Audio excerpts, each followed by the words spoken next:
What the HE double vibrator is that thing on your left hand? It's my wedding ring. I got married yesterday. How could you do this to me? Maybe you couldn't handle that, but I can. My marriage is a partnership of equals. You're both too young to understand, but marriage is a serious thing and lasts forever. You can't just rush into it, you know? Ethel Beavers, we would like a marriage license, please and thank you. What's the date of the wedding? Today. It's a bit unusual, but we Don't care.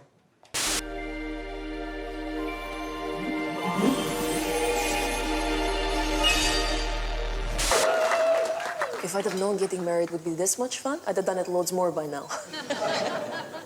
Just make a heart. Yeah. Maybe a little lower. Jesus Christ, your heart is garbage.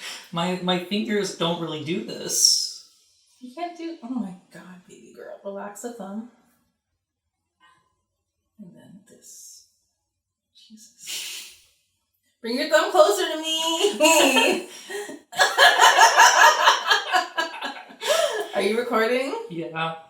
In the midst of increasing violence, bloodshed, impending disaster, growing reactionary forces, and revolutionary struggle, maybe it is easy to forget that humans love each other. That day in and day out, people live their lives, often seeking out other people to live their lives with. That very often the saddest among us are the loneliest, and that the most maligned by the crushing forces of the modern day can still eke out a bit of joy through friends, family, and lovers. The bonds we form with each other can provide the reason for being so many of us search for our whole lives, our reason for existing. At the same time, our relationships with each other are heavily influenced by the world around us. For example, physical distance and differences in language limit who we can easily talk to and who we can form bonds with. While the internet has liberated us from these barriers somewhat, they still remain very much a factor. One factor that has an incredible influence over who we form bonds with is cultural custom. These customs change over time and vary from region to region, but everywhere you go, there too will be an expected way of doing things. For instance, American culture is largely influenced by Christianity. Through this, monogamy is the socially acceptable form of a loving relationship, and a monogamous marriage is the ideal state of this relationship. The goal of the marriage is to produce and raise children and form a family unit. The family unit is expected to be patriarchal, with the father as head of the household. Homosexuality is discouraged, as well as questioning of the patriarchal order. A woman has her place, a man has his, and anything straying outside of this dynamic is a threat that must be combated against. Laws, then, are enacted and enforced. So, the institution of marriage becomes a function of the state and a very real barrier to those who live against its interests. These customs have been heavily challenged in recent years, and many of the laws that enforce them have been cut down. But even so, this patriarchal, heterosexual, and monogamous culture remains dominant. Here in the USA, marriage is a monogamous arrangement between two people as recognized by the state. To be married is a legal distinction of great significance to property and finance. The state encourages marriage with certain benefits, and many get married for those benefits. What is marriage? And I think the answer to that is going to vary depending on who you ask. And you're asking me. So I think at its most basic level, marriage is almost like a contract between typically two people that they are going to be in a committed relationship, combine financial, material, whatever resources for the joint benefit of them, and potentially have kids. But basically, it's sort of an agreement that they're going to work together as a team for them. And this could be in a religious setting, so getting married before God or Allah or whatever, to sort of formally recognize or enforce that contract. It could be a bureaucratic contract where you and your spouse are agreeing to be taxed jointly, I think is a big one. There's other sort of benefits to being married from a legal standpoint. At the basic level, it's just sort of a contract or agreement between two-ish people that they're going to be a team until such point that they are no longer able to be such. A mutual agreement between two people who love each other, allegedly, to struggle through the overwhelming challenges of life and file taxes together. There's a lot of things that marriage is. It is today used as a sort of legal contract between two people in order to get certain benefits for each other. You know, there's insurance reasons, there's health reasons. There's things like if you're in the hospital, you need to be married for someone to come and visit you, for family, like that kind of thing. And on top of that, it comes from a long history of using it as a legal mechanism for determining inheritance, which I think, as a historian, I gotta cover the fact that marriage has a long, long past of being a way for people to consolidate and distribute resources generation upon generation. Sometimes the small things, but sometimes very big things, geopolitical things. Spain was basically created through a marriage. And, for a long time, it was considered, a logical economic arrangement. There's a reason why, for example, Romeo and Juliet was actually sort of a cautionary tale against romantic love. It's just that we kind of reread it today in different contexts. But I think today the primary thing that marriage would be considered is a declaration of dedication to one another, a declaration of love and an intention to build a life together. Personally, I know two folks who are in the army who got married to each other so they didn't have to live in the army barracks and would receive a higher LQA. They were only ever just friends though, and once they left the army, quickly divorced. I myself got married to my wife primarily because she got a job overseas and it was the only way I could go with her. In our case, we actually do love each other dearly, and so for us, it was not a matter of legal manipulation, but a hastening of an inevitability. Still, these arrangements are hardly the Disney Channel fairy tale often associated with marriage. Sometimes there are disadvantages that prevent people from getting married. For instance, I know one couple that wanted to be married but held off because one of them had a low credit score that would harm the credit of the other if they were to be wed. Credit scores being very important in the US, particularly if you are a couple looking to buy a house. In this case, you have two people who love each other and are married in all but legal observance. Which brings us to the observation that while the state controls legal marriage, marriage still exists outside of stately recognition. You can look at the polygamous marriages of Mormons and Muslims as the clearest and most definite forms of marriage that exist outside of the recognition of the United States government. And before gay marriage was legalized in the United States, gay folks were still spending their lives with their partners, again, married in all but name and legal status. We can see that marriage exists outside of the state, and while the state has a tremendous influence, it is clear that marriage is more than just a stately institution, but rather a human institution. We can see that if states were to disappear tomorrow, marriages would still happen. It seems to me that state control of marriage and religious control of marriage outside the state is something that those authorities had to conquer. In the same way that nation-states are imposed on nations, the state imposes itself onto marriage. The end of the state would be, among many things, the liberation of marriage, which causes us to ponder what the liberation of marriage would look like. What is marriage in communism? What is marriage in anarchy? To answer these questions, we need to understand exactly what marriage is, not as a stately institution that we are all aware of, but as a human institution. And to do that, we need to look back on the history of marriage. But since all hitherto history is the history of class struggle, we will come to learn that marriage is used to exploit and subjugate, and ultimately forming the foundations of the world that we all struggle through today. The Origin of the Family, Private Property, and the State by Frederich Engels details how economic forces are largely behind the history of human relations. It is a very outdated text to be sure, with over a century of developments passing it by. The guy even uses phrenology in some of his analysis. Still, the general story, the narrative of human development that Engels lays out seems sound to me. Prehistoric humans needed to make a decision about organization. Evolutionarily speaking anyway, it's not like they all got together and held a vote. a decision between individual survival and community survival. As humans are pretty weak, all things considered, the individualism path would not lead to survival. So, communities would have to form for mutual benefit. Then, they'd have to figure out how to keep the community together. Sexual competition created jealousy among these early humans and often caused community splits. So, to combat this, group marriages were developed as a means of stabilizing the community. Polygamous marriages in which multiple people could be married to multiple other people. So then, marriage is a social tool originally developed to better organize who's sleeping with who, so no one's feelings got hurt when it turned out that last night just didn't mean anything. This means that marriage has very little to do with the people getting married and everything to do with everyone else, the community the married people live in. I guess that's why cheating is so evil. It goes back to when cheating risks tearing a community apart and potentially killing everyone because now there isn't enough people to bring in food or to fight saber-toothed tigers or whatever they were doing back then.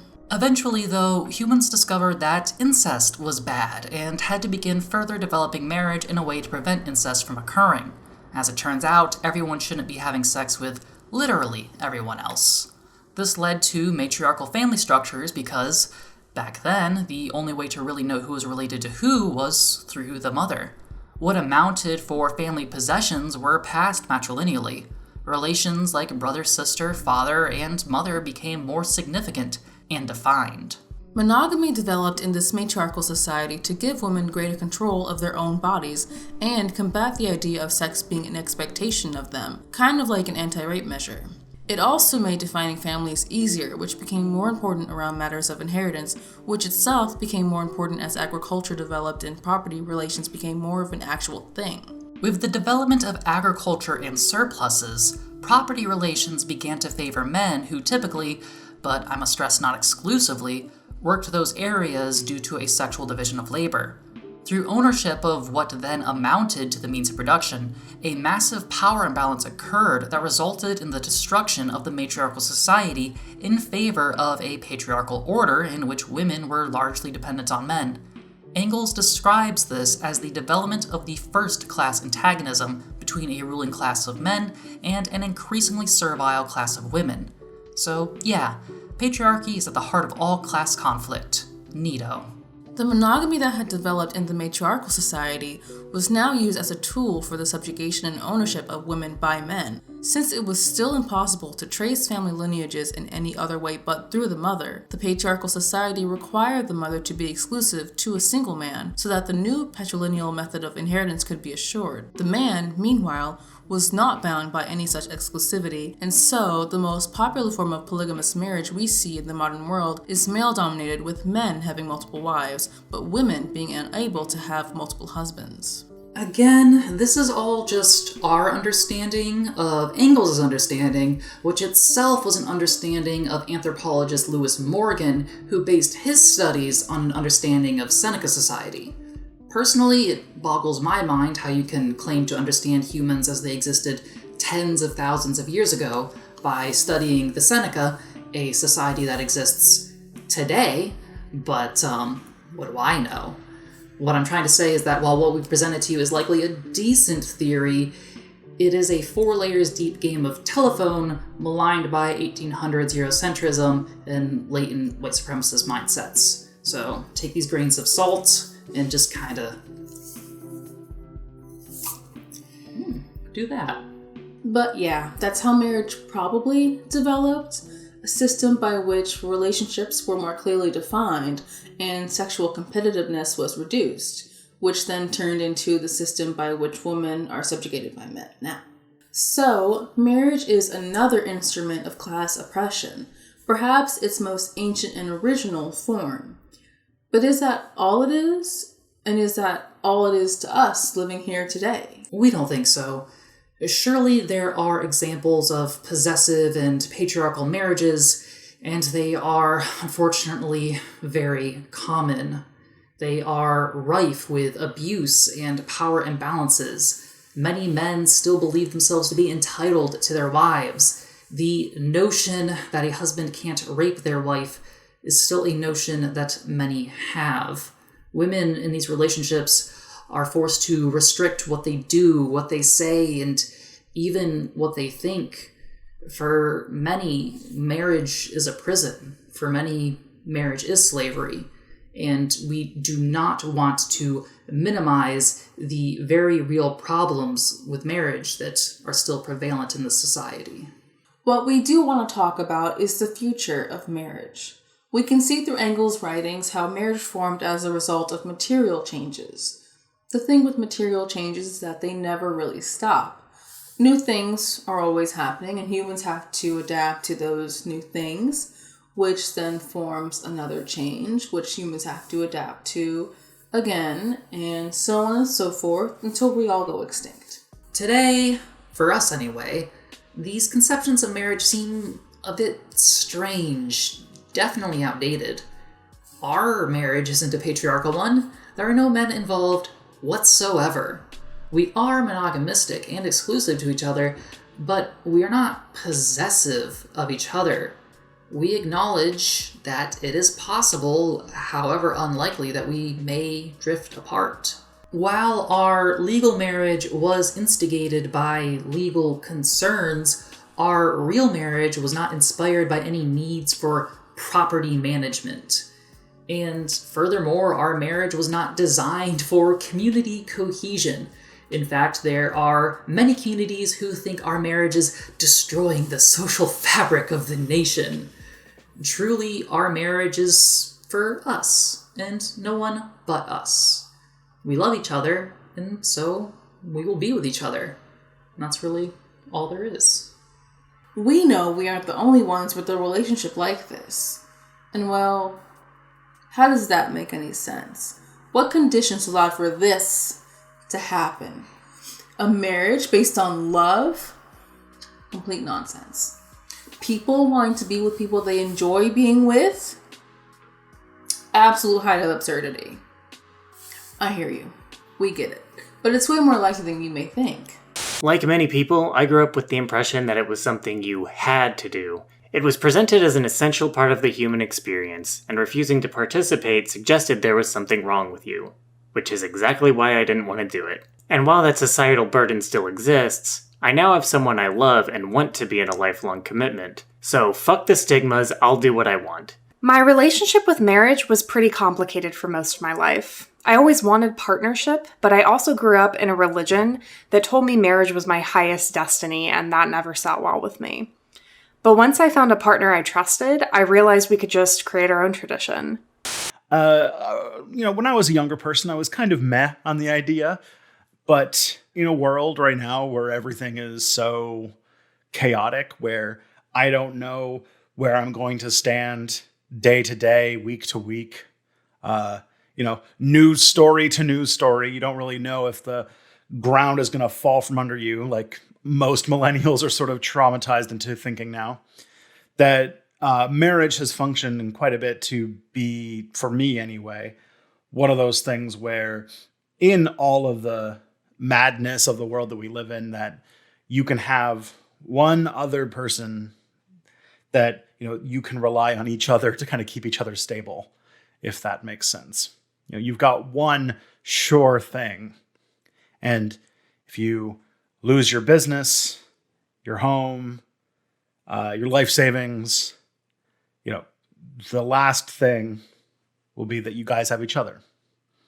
And for someone with chronic anxiety, and, it's just really nice to just not be alone. So if you are new to me, my husband and I are high school sweethearts. We've been together longer than this has been a millennium. And yeah, so we've been a thing for a while, and we got married before we could legally drink. And we did that to free my husband up so he would no longer be dependent under his parents and he could qualify for more financial aid. We gave our parents 2 weeks notice and got married in a judge's office. So yeah, definitely I see it as more of a bureaucratic thing. I'm an atheist, so there's no power for me to get married under. And certainly my relationship to being married it's had its conveniences. So we lived out of the country for a stretch, and the paperwork just would have been an absolute nightmare if we weren't married. Because, my husband got his postdoc and it was like, okay, so you are approved for a job in all of this business. Is there anyone else coming into the country with you? And it was basically like you could bring your spouse and you could bring your kids. There wasn't really a provision for this person who I have spent a good chunk of my life with, even though we are not technically married. So yeah, also like taxes, making a joint return has made more sense for us financially. And yeah, so it's a bureaucratic convenience. If it wasn't for the financial aid thing, I don't know when or if we would have gotten married. So I think the more important thing to my husband and me is just the agreement between the two of us that this is a team effort. This is an us thing, and we're going to make the best decisions for us and just do the best we can for us. And the $30 marriage license, just piece of paper, doesn't really add or subtract to that. It's just more on us to keep this relationship going than any interest of the government or church or whatever. In Capitalism, the Family and Personal Life, Eli Zaretsky describes how industrialization divorced the family from economic production, and in doing so, created a new cultural consciousness around personal life. Back in ye olden days of subsistence farming, families weren't just things you had because you felt like it. Families were integral to the mode of production. Your ability to go from mere survival to actually living was directly linked to the collective produce of your family. Think of it this way. People used to have more children than they do now. This is because children help manage the house and do work. The more children you have, the more work can get done. You're not just increasing your family's size, you're increasing the labor available to you. The amount of labor you possess is critically important to being able to harvest enough food to support yourself and the taxes for your feudal lord. It used to be that there was no separation between family life and work. The two were one and the same. Your relatives weren't just your mom, sisters, and brothers, they were also your co-workers. Your dad wasn't just your dad, he was your manager. With the rise of capitalism and industry, the feudal peasantry that lived like this started to become an industrial workforce, a proletariat, if you will. Working in factories, people no longer worked with their family, they worked with strangers. Their family patriarch wasn't their boss, the boss was their boss. They didn't work close to home, they left their families behind to labor in the city. And so you see that where once family and work were tied together, the two had been torn apart through industrialization. And while a person may labor in a factory to support their family, the actual labor they do has no relevance to the lives of the family as a whole. Where work was once deeply integrated with family relations, industrial labor made the two increasingly separate from each other. Consider that your family wakes up in the morning.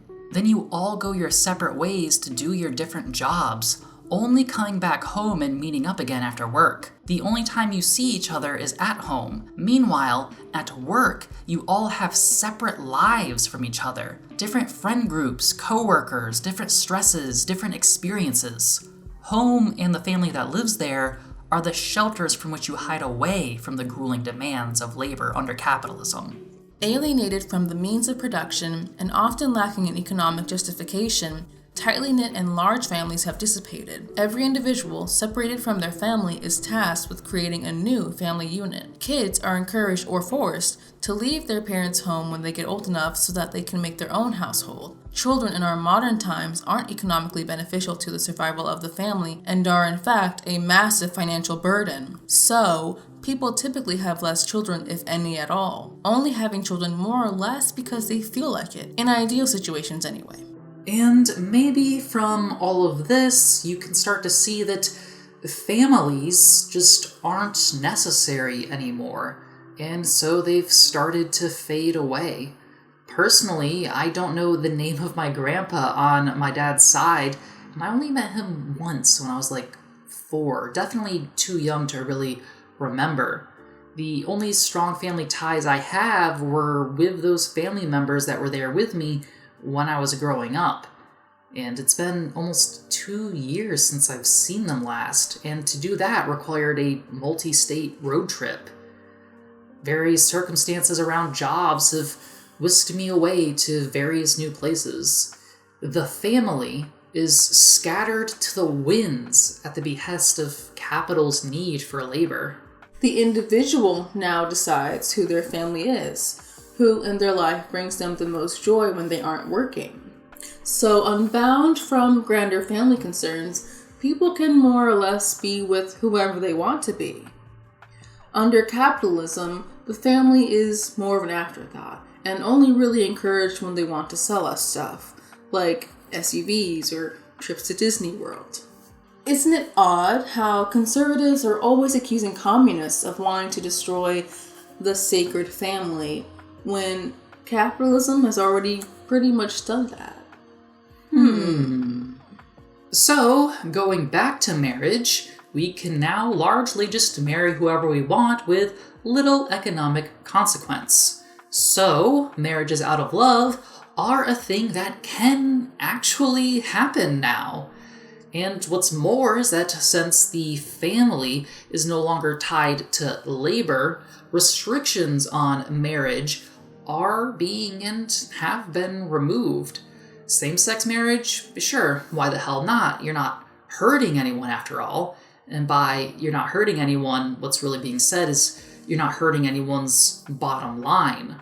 So long as your gay family is roughly similar to a hetero family, so that capitalists can continue selling you SUVs and Disney tickets, everything is fine.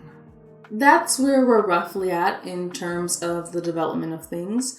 However, as we mentioned previously, things will continue to develop. The many built-in crises of capitalism, its exploitation of a large working class by a small ruling class, plus the advent of global ecological catastrophe, will ensure that at some point, capitalism will end and be replaced by something else. The branching paths are between communism or extinction. So I hope we choose communism. Directly owning the means of production and living in a classless and stateless era would absolutely have an impact on our culture and our relationships to each other. As automation increases and people end up not having to work very much at all, the sphere of personal life will drastically overtake the sphere of work life. It is entirely likely that the family will continue to grow more and more economically irrelevant, and so will continue its current trend towards nothingness. Though it'll largely depend on how childcare is treated going forward. Will childcare continue being the dominion of parents, or will it become a larger, wider community concern? Will people with an unheard of amount of liberty choose to go back and rebuild those strong familial connections that capitalism weakened, or will people choose to eschew family wholly, seeing it as burdensome tradition? Or will new, entirely different familial relationships that we can't even envision take shape? All of the above? Simultaneously, maybe?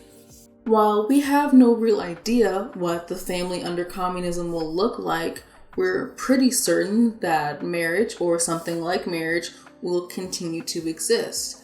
People, as they do now, will fall in love, and liberated from the burdens of our age, will probably do so more frequently, more freely, and more passionately. However, anarchists like Emma Goldman and Voltairine de Cleyre were very opposed to the idea of marriage and did suggest its complete abolishment. In her essay, Those Who Marry Do Ill, de Cleyre defines marriage as the permanent relation between a man and a woman, sexual and economical, whereby family life is maintained. Regardless of monogamy or polygamy, state-authorized or church-authorized, or not authorized at all, is detrimental to the growth of the individual character. De Cleyre believes that the ultimate goal of humanity is to create free individuals. In her eyes, Marriage as an institution is bad because it creates dependencies between people. Her main issue seems to be that marriage as we know it, and as it was known when she wrote this in 1907, was an eternal binding with the whole till death do us part thing. Even beyond that, just being married means you have to consider another person, and that may hold you back from being all you can be as an individual. Divorce is legal and increasingly destigmatized. It is easier said than done, sure, but it's still true that marriage is not as binding as it once was. In a stateless world where the economy consists of free producers and free association, the destruction of economic binds would be the final nail in the coffin for coercive marriage. If a marriage isn't working out for you as an individual, you can leave, more so in the future. As for the idea that married people are less free because they have to consider each other or otherwise depend on each other, is less and less true. Individuals will always be insignificant compared to groups. Individuals will always be lacking in some way, lacking some skill or perspective. When we come together and form a collective, it is as individuals seeking mutual aid and mutual gain, as it is with society as a whole, and marriages too. Marriage does not limit the individual, it has the potential to enhance the individual. If an individual wants to get married, it is because they want something out of life that they aren't getting and maybe can't get as an individual. We are always going to need each other. How an individual chooses to meet this need is up to them. Marriage isn't for everyone, but the idea that marriage holds people back is silly when considering that many people seek out marriage and are often held back from it under our current conditions. De Cleyre is coming from a place in history where women didn't have rights and same-sex marriages in the eyes of the state were not even a thought. Marriage under capitalism is an absurdity, but just because it's an absurdity under capitalism doesn't mean it would be in communism. Goldman, while much less extreme, carries similar sentiments to De Cleyre in her essays on the subject. Her essay, Marriage and Love, is mostly dedicated to combating the romantic idea of marriage being the greatest expression of love. Love is an emotion, a feeling between people, whereas marriage is an institution that binds and burdens both men and women alike due to the nature of gender relations at the time. Though of course, mostly the women. Married women, imprisoned to the home to endure a life of servitude, become unhappy, which then causes the men to resent the unhappy wife. This marriage is then prone to conflict. Loving marriages do happen, but Goldman believes them to be a statistical anomaly. Love exists outside of marriage, so marriage has nothing to do with love. She believes that someday men and women will rise, they will reach the mountain peak, they will meet big and strong and free, ready to receive, to partake, and to bask in the golden rays of love. And that if the world is to ever give birth to true companionship and oneness, not marriage, but love, will be the parent. The gender relations between men and women in 1914 were very unequal, and so married couples were unstable and destructive due to a significant power imbalance. Gender relations have improved, though, and while those power imbalances are still true for many, it is becoming less so. And hopefully this continues. Further, gender as a concept has seen significant developments in the society. Marriage as it is now just isn't the same as marriage in Goldman's time. For an increasing amount of people, though, probably still a minority of people, marriages are more equal. All genders have to work now, and so women are less and less dependent on men. Now they're rendered servile and oppressed by different means. Nevertheless, expressions of love can only happen between people as equals. Increasingly, love is able to happen. It would be interesting to know what these figures would think of marriage as it exists today. Many of their criticisms still ring true, but others are dated and isolated to the time of their writing. Even their definitions of marriage, as lifelong contracts between men and women, simply aren't true anymore. And this does significantly alter the nature of marriage and forces us to reconsider what marriage even is. We saw through Engels and Zaretsky's works how marriage has changed before, and we should expect it to continue to change in the present and the future. However, none of these people can see the future any better than any of us can, and so their insights into these matters are lacking. If only there were more contemporary sources on communist marriage. Whether or not marriage can exist in a classless and stateless society, we just might never know. on the question of does marriage have a place in a classless and stateless society, on a bigger scale, my personal take on what marriage really means, sans all of the state and capitalism attached to it, is a cultural custom. It's a ritual done by many cultures as a declaration of love. And, as a anarchist, I have a strong belief in everybody's right to have freedom of conscience, freedom of cultural activity, free to be whoever you are and do what you want to do, as long as you're not hurting other people. And as a married person and, seeing people who have gotten a lot of joy out of their marriages, I wouldn't want to take that away from anyone. Now, I'm definitely against the explicit legal benefits that married people get over non-married people. I think that needs to go. The sort of association of marriage with legal things would be nice if that was, something a little bit more in the past, because, the best government would be no government, obviously. But if you see it as a sort of cultural ritual on the declaration of love between consenting adults, I see it as just a adorable, beautiful part of the human tapestry. And it doesn't need to have a, rational reason to exist. It doesn't even have an ethical reason to exist or a logical thing. It just needs to be something that is just a beautiful part of who we are. I think that really will come down to an individual decision or couple or throuple or whatever structure relationship decision. So for my husband and myself, if there weren't bureaucratic incentives for us to be married, I don't think we would be. Certainly, it's been convenient to do so, and, it's the reason why we got married. But the more important thing to us is just the agreement between the two of us. And I think for people with a religious affiliation and strongly believe in it, as long as religion is playing a huge piece in their lives, I imagine a religious marriage will still be a thing. It's something that I think makes a relationship more worth fighting for. If you have a contract between you, your partner, and whatever deity you believe in, it certainly makes the consequences for not giving your all to the relationship a lot more severe, typically.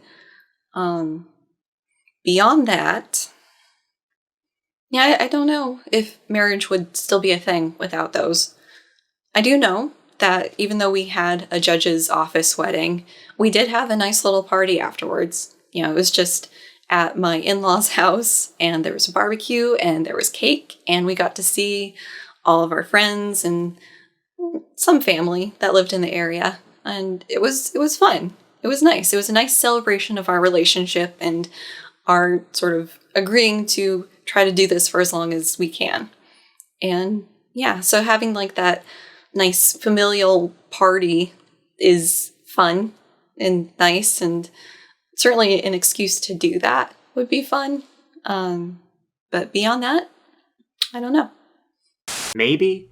The way we think of marriage has changed drastically since its creation, and while its origins are extremely bleak, I don't think it's impossible for future interpretations of it to cast off class distinctions. But I also don't read theory, so that's just me spitballing. My fiancé, who is an actual smart person, also had an answer to this question. Absolutely not. Marriage is way too deeply linked to class and patriarchy, and under capitalism, it's used by the state to control the reproduction of labor power. But that doesn't mean a classless society won't have committed, fulfilling partnerships of consenting adults.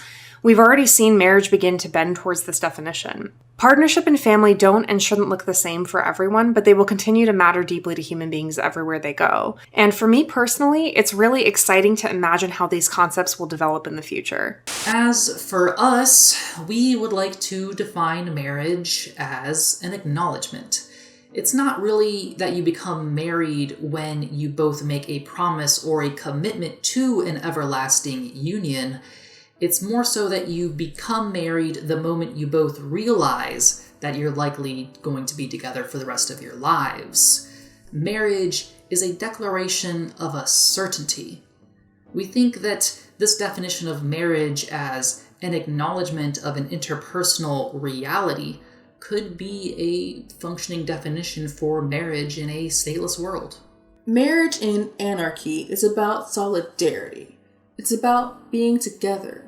But more than just being happy together, it's about being sad together, being angry together, and being lonely together, as paradoxical as that sounds. Marriage is a recognition that you'll experience the world together and go through life as companions, as the greatest of friends.